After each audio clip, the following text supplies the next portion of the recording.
শুভ সন্ধ্যা বন্ধুরা, কেমন আছো সবাই? আশা করি ভালো আছো। আমিও ভালো আছি।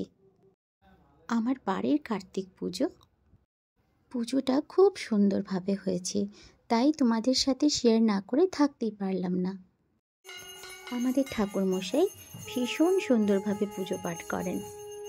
পুরো ভিডিওটা দেখার অনুরোধ রইল। আশা করি ভিডিওটা তোমাদের ভীষণ ভালো লাগবে। ভিডিওটা কেমন লাগলো অবশ্যই কিন্তু কমেন্টে জানিও।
পুজোর সাথে সাথে ঠাকুরের নাম সংকীর্তন চলছে। যিনি গানের সাথে হারমোনিয়াম বাজাচ্ছেন উনি আমার বড় শ্বশুরমশাই।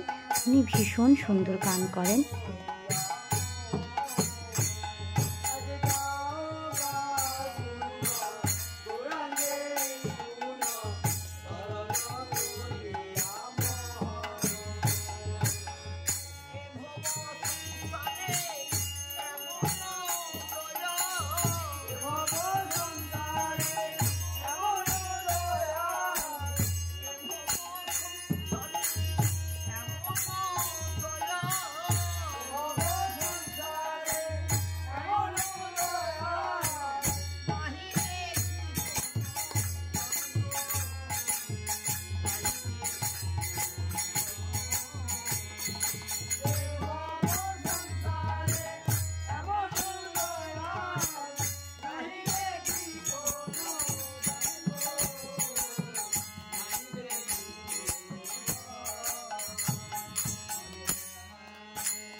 ভিডিওটি দেখার জন্য তোমাদের অসংখ্য ধন্যবাদ।